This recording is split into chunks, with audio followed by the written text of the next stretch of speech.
Bismillahirrahmanirrahim and Assalamu alaikum to all of you. Today, basically, we are going to start with a new chapter that is chapter number 6. And the title of this chapter is Managing Change and Innovation. Basically, we will also compare and contrast views on change process. Then we will also classify types of organizational change, and we will also explain how to manage resistance to change. And we will also discuss some contemporary issues in managing change, and we will also describe the techniques for stimulating innovation. Basically, the agenda of today's lecture is for first three components, organizational change and resistance to change. इसकी बात हम आज के lecture में करेंगे. So the first topic of this chapter is the views about change process. सबसे पहले तो हमें ये जानना पड़ेगा that what is change.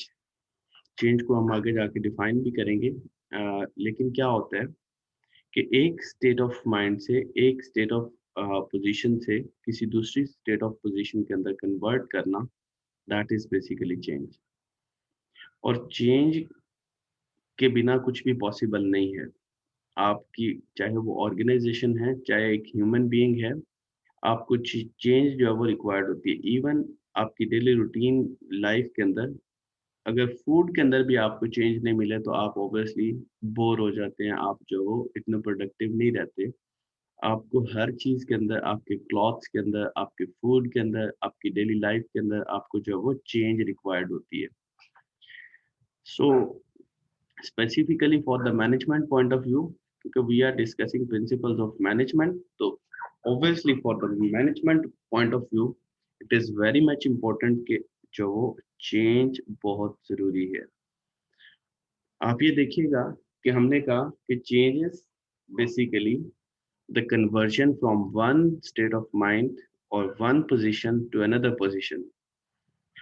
अब बेसिकली क्या होता है कि जैसे फॉर एग्जांपल, हम डिफरेंट एग्जांपल के थ्रू भी जो वो इसको अंडरस्टैंड करने की कोशिश करेंगे. सबसे पहले हम दो व्यूज को जो वो डिस्कस कर लेते हैं. चेंज प्रोसेस के ऊपर कौन से दो व्यूज हैं? द फर्स्ट वन इज काम वाटर व्यू. इसको काम वाटर मेटाफर भी बोला जाता है. बेसिकली लेवेंस एक जो वो रिसर्चर थे, इन्होंने ये थ्योरी दी थी, ये इनकी डिस्क्रिप्शन है बेसिकली, कि चेंज जो है वो 3 स्टेप प्रोसेस का नाम है. काम वाटर मेटाफर बेसिकली उसका नाम है. उसकी इसका कोई मतलब नहीं है. मतलब ये है कि बेसिकली काम वाटर से उन्होंने एक जो वो मतलब लेने की कोशिश की है कि जैसे फॉर एग्जांपल आप देखें कि एक रिवर, एक सी के अंदर फॉर एग्जांपल वहाँ पे जहाँ पे पानी आपको खड़ा हुआ नजर आ रहा है, काम वाटर है. वहाँ पे जब वो, अगर फॉर एग्जांपल आप एक शिप लेके जाते हैं तो उस शिप के थ्रू आप जो वो उसमें से पानी को, वाटर को ब्रेक आउट करते हुए आप वहाँ से शिप को जो वो लेके आगे जाएंगे, तो वहाँ पे अ, जो चेंज होगा, जो हलचल होगी वाटर के अंदर, वैसे ही जब वो उसका थीम बेसिकली अप्लाई करने की कोशिश की गई है यहाँ पे आपकी जो वो ऑर्गेनाइजेशन के ऊपर. अब बेसिकली ये काम वाटर मेटाफर जो वो कहता है कि आपकी चेंज एक 3 स्टेप प्रोसेस का नाम है. आपका वो सी के ऊपर भी अप्लाई करेंगे, साथ साथ ऑर्गेनाइजेशन के ऊपर भी अप्लाई करेंगे. अब सबसे पहली स्टेज है अनफ्रीजिंग, देन चेंजिंग, देन रीफ्रीजिंग. अब अनफ्रीजिंग क्या है? Unfreezing is basically the status को स्टेज, के जहाँ पे स्टेटस को ऑलरेडी मौजूद है, जहाँ पे जैसे सी के अंदर वाटर जो वो कॉम सिचुएशन के अंदर ऑलरेडी मौजूद है, खड़ा हुआ पानी जो वो ऑलरेडी मौजूद है. या आप उसको ये कह सकते हैं कि ऑर्गेनाइजेशंस के अंदर हम बात करें तो ऑलरेडी वहाँ पे एम्प्लॉइज जो वो काम कर रहे हैं. स्टेटस को मतलब ये है कि जो वहाँ के मैनेजर्स हैं वो ऑलरेडी एक सिचुएशन के अंदर हैं. सो वो एक अनफ्रीजिंग सिचुएशन है. मतलब ये कि उस स्टेटस को हम जो वो सबसे पहले ब्रेकआउट करेंगे तो देन हम जो है वो चेंजिंग वाली सिचुएशन के अंदर आएंगे। चेंजिंग क्या होगी? Changing towards a new state होगी, कि आप जो है वो उस स्टेटस को ब्रेकआउट करके आप चेंजिंग की तरफ लेके जाते हैं।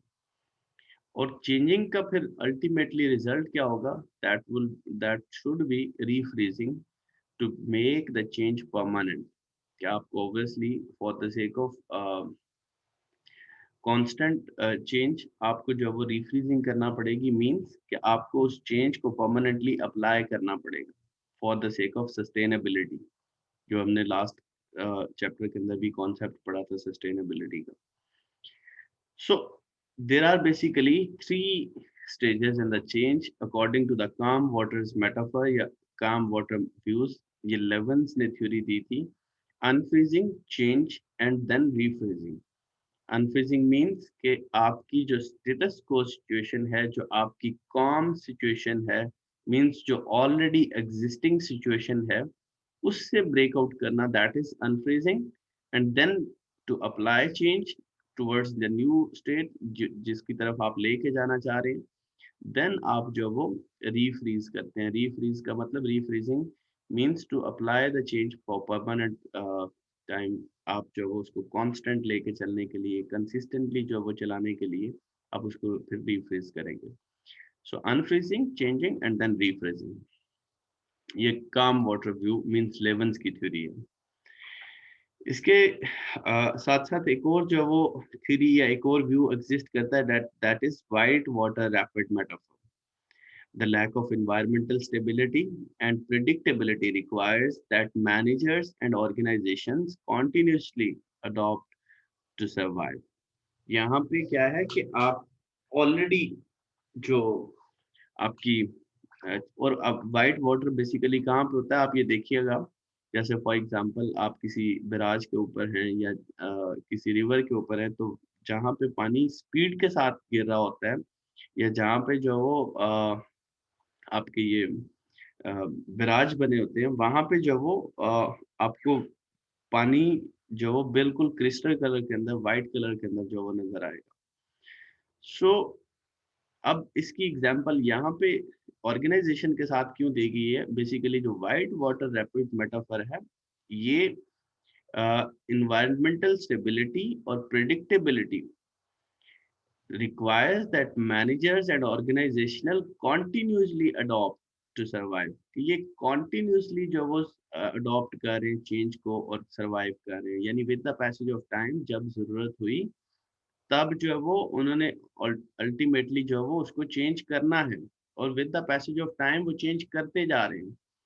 जो ऊपर वाला व्यू था, जो कॉम वाटर व्यू था, वहां पे तो एक सिचुएशन आ गई है। फॉर एग्जाम्पल आपके पास जो वो एक न्यू टेक्नोलॉजी आ गई है, या फिर जो वो मार्केट की डिमांड चेंज हो गई है, या किसी तरह से भी जो वो आपको अब चेंज की जरूरत पड़ गई है, तो तब आप चेंज करते हैं। उस वाले व्यू के अंदर आप कंसिस्टेंटली एक जो वो सिचुएशन के अंदर काम कर रहे हैं, और आपको एक न्यू फेज जो वो फेस करना पड़ गया है, तो देन वो काम वाटर थ्योरी अप्लाई होती है।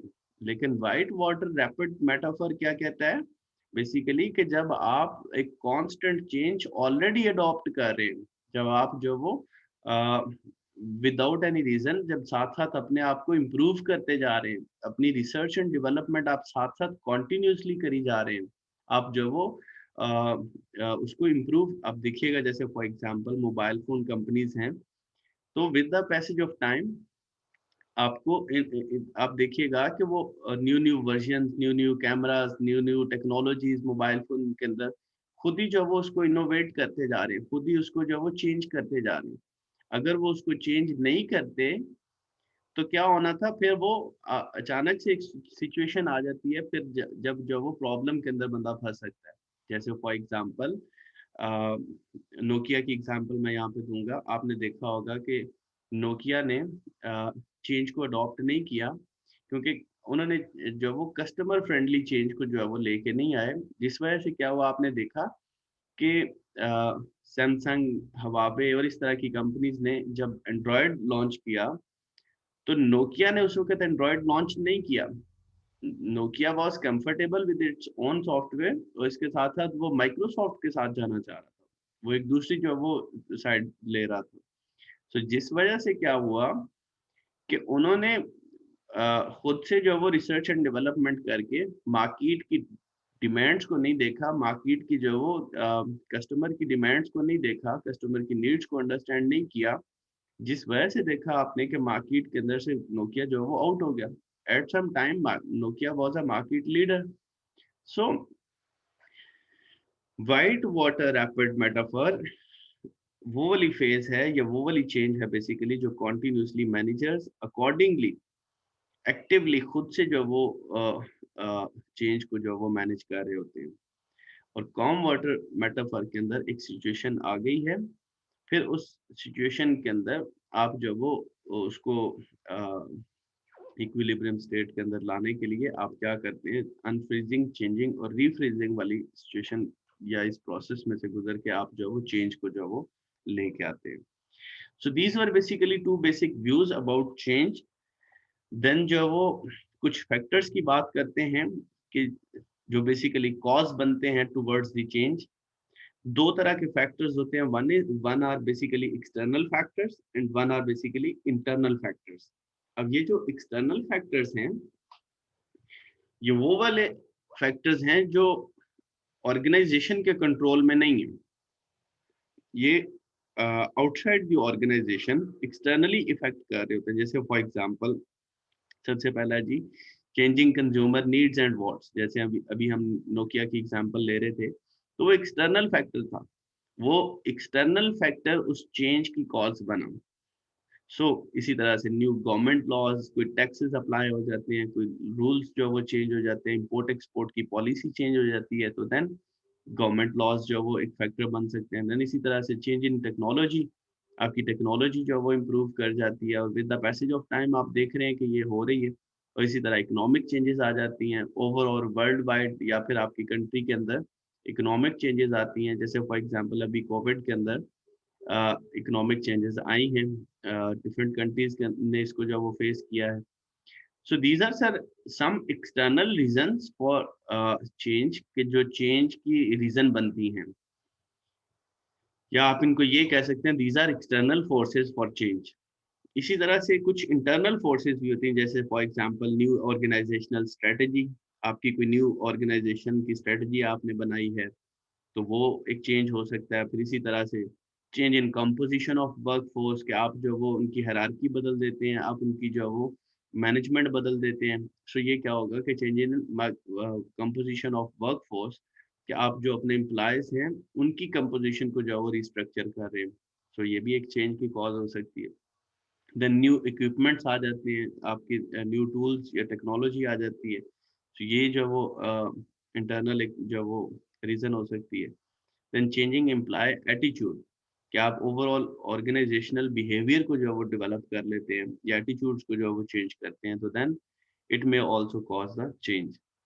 So these are some external and internal forces for change, कि जिनकी वजह से जो वो चेंज आती है। और ऑब्वियसली चेंज एक कांस्टेंट पोजीशन का नाम है, क्योंकि कोई भी चीज कांस्टेंट नहीं हो सकती, आपको चेंज करना पड़ता है। अगर आप चेंज नहीं करेंगे तो ऑब्वियसली जो वो आपकी कंपनी जो वो उस तरह से ग्रो नहीं करेगी। For the sake of growing, for the sake of expansion, for the sake of market share, आपको ग्रो भी करना पड़ता है, आपको एक्सपेंड भी करना पड़ता है, आपको न्यू टेक्नोलॉजीज को भी अडॉप्ट करना पड़ता है, कस्टमर की नीड्स एंड वांट्स को भी देखना पड़ता है, न्यू गवर्नमेंट लॉज को भी फॉलो करना पड़ता है, आपको ऑर्गेनाइजेशनल स्ट्रेटजीज भी बदलनी पड़ती हैं, आपको वर्कफोर्स को भी ऊपर नीचे करना पड़ता है, आपको न्यू इक्विपमेंट्स भी बाय करने पड़ते हैं। मतलब ये कि चेंज ही कांस्टेंट है।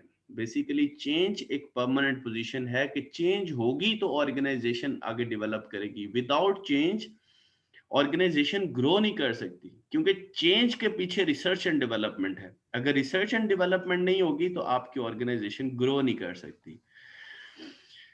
अब हम डिफाइन करते हैं कि व्हाट इज ऑर्गेनाइजेशनल चेंज।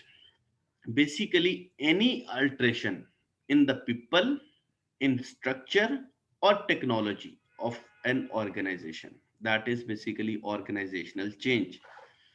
मैं दोबारा से रिपीट कर रहा हूं कि any alteration means any change in people, structure और technology for of an organization. यहाँ पे तीन चीजों की बात की गई है। The first one is people means employees. People का मतलब क्या है? इम्प्लाइज या वर्क फोर्स। प्लीज इन चीजों को साथ साथ जो है वो नोट भी कीजिएगा। पीपल का मतलब क्या होता है? वर्क फोर्स या इम्प्लाइज। इसी तरह से second one structure. Structure means organisational structure, infrastructure उसके अंदर हो सकता है। देन आपकी टेक्नोलॉजी।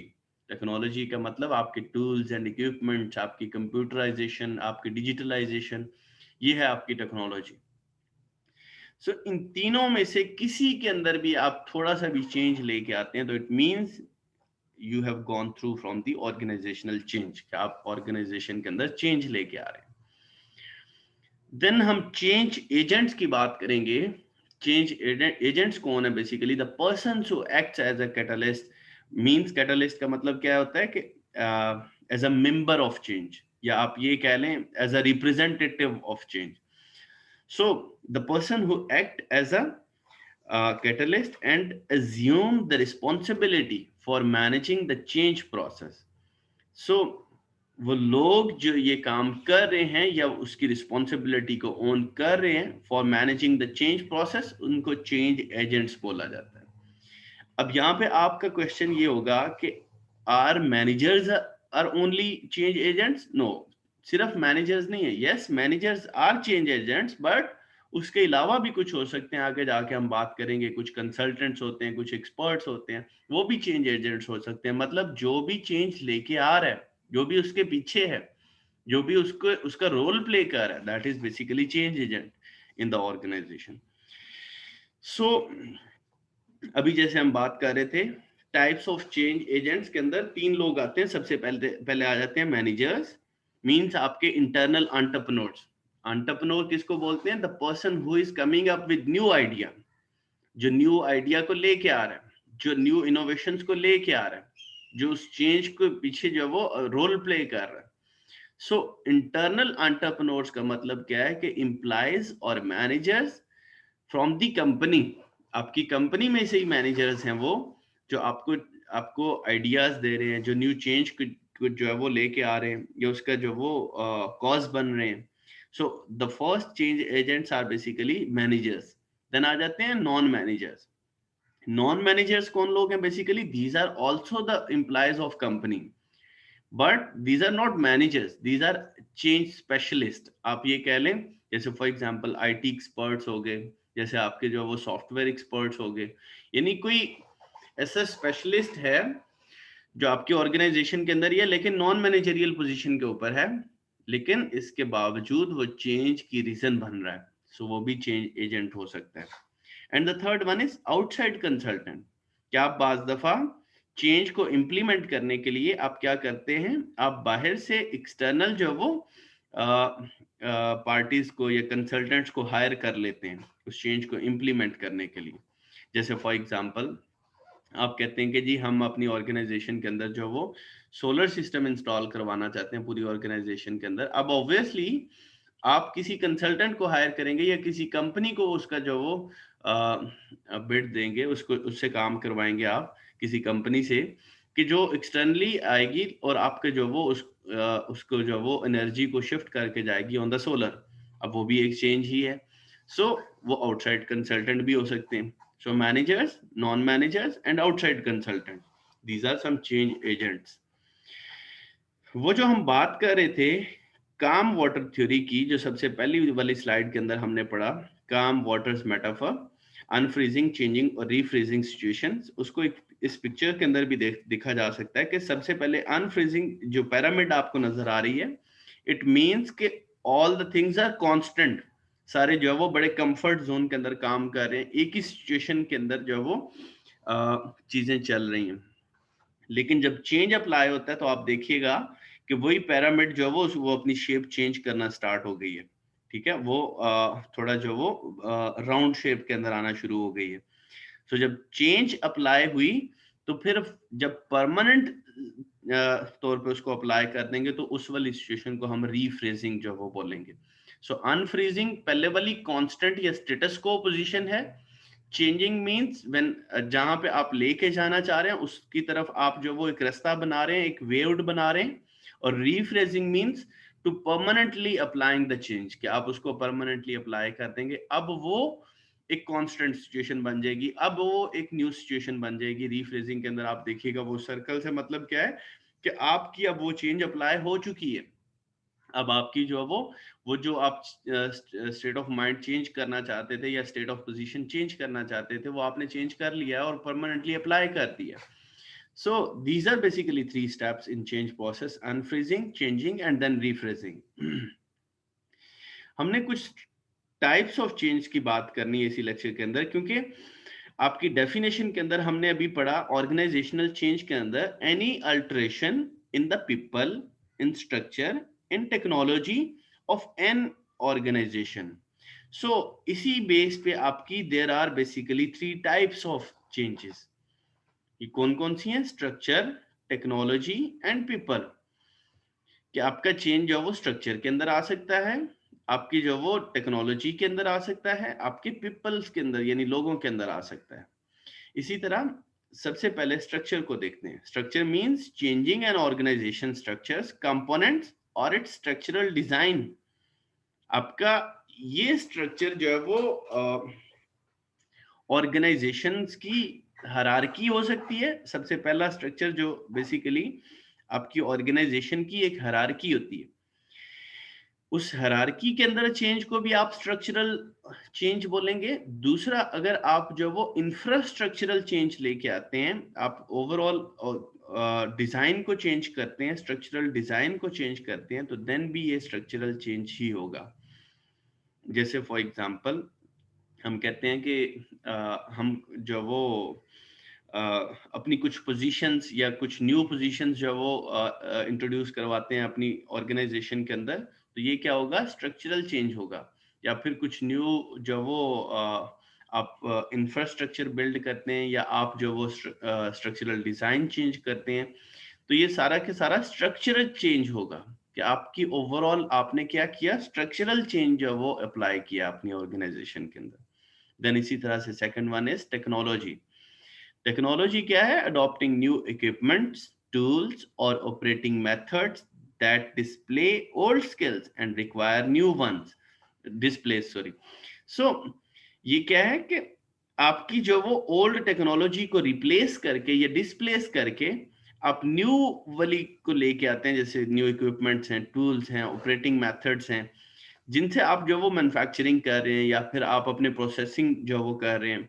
सो वो वाली सारी चीजों को, जिसको हम ऑटोमेशन भी बोल सकते हैं, कि आप ऑटोमेशन फॉर एग्जांपल लेके आ रहे हैं, मींस कि आप जो वो कुछ लोगों की बजाय आप वहां पे मशीन्स इंस्टॉल कर देते हैं। कि अगर फॉर एग्जांपल कहीं पे 10 लोग काम कर रहे हैं, आप क्या करते हैं? 10 लोगों की बजाय 2 लोग हायर करते हैं और एक मशीन इंस्टॉल कर देते हैं जो वही 10 लोगों का काम जो वो बड़ी आसानी से कर सकती है।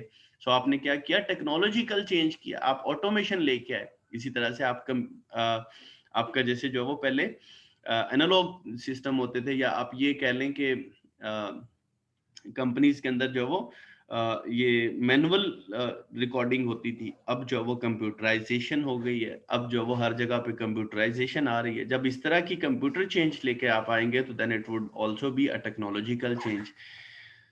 So technological change is basically adopting new equipments, tools or operating methods that displace old skills and require new ones. कि आपको जो वो new skills की obviously जरूरत पड़ती है उसको operate करने के लिए. So this is basically technological change. And the third change is basically people change. People change means changing attitudes, expectations, perceptions and behaviors of workforce. कि आप अपने एम्प्लॉयज की जो वो के ऊपर चेंज लेके आते हैं, आप अपनी जो वो वर्कफोर्स के अंदर चेंज लेके आते हैं, उनके एटीट्यूड्स, उनकी एक्सपेक्टेशंस, उनके परसेप्शंस एंड बिहेवियर्स। और ये किया कैसे जाता है ये पीपल चेंज? ये पीपल चेंज जो है वो यानी कि जो ऑलरेडी एग्जिस्टिंग एम्प्लॉयज हैं ऑर्गेनाइजेशन के अंदर, उनके एटीट्यूड को चेंज करने के लिए, एक्सपेक्टेशंस और परसेप्शंस को चेंज करने के लिए आपको डिफरेंट ट्रेनिंग्स करवानी पड़ती हैं, वर्कशॉप्स करवानी पड़ती हैं, जो आगे जाके हम बात करेंगे कि ये कैसे जो वो पॉसिबल होती है। एक और बात बता दूं कि ये बेसिकली जो आपकी पीपल चेंज है, इसी को आप ऑर्गेनाइजेशनल डेवलपमेंट भी बोलते हैं। जैसे इसको आगे हम लेके चलते हैं, आपको मैं वहां पे दिखाऊंगा भी ऑर्गेनाइजेशनल डेवलपमेंट क्या होती है। सो अभी हमने ये 3 टाइप्स ऑफ चेंजेस को डिस्कस किया। First one is structure, mean structural components and structural design.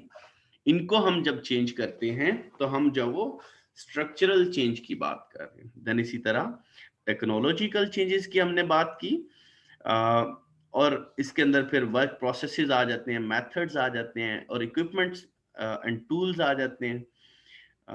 ये चीजें जो है वो आपकी टेक्नोलॉजिकल चेंज के अंदर जो वो आएंगी। देन इसी तरह आपकी पीपल चेंज आ जाता है। पीपल चेंज के अंदर आपके एटीट्यूड्स, एक्सपेक्टेशन, इसी तरह से परसेप्शंस एंड बिहेवियर, ये वाली चीजें जब आप करते हैं, चाहे आप इंडिविजुअल लेवल पे कर रहे हैं या ग्रुप लेवल पे कर रहे हैं, इसको आप जो वो पीपल चेंज बोलेंगे। सो ये आपकी थी जी 3 types of changes: structural change, technological change and people change. So इसी तरह से जो वो हम इसको थोड़ा आगे मूव करते हैं जी, ऑर्गेनाइजेशनल डेवलपमेंट। जैसे हम अभी बात कर रहे थे कि ये जो आपकी पीपल चेंज है, चेंज इन पीपल, ये आपकी लीड करती है टुवर्ड्स द ऑर्गेनाइजेशनल डेवलपमेंट।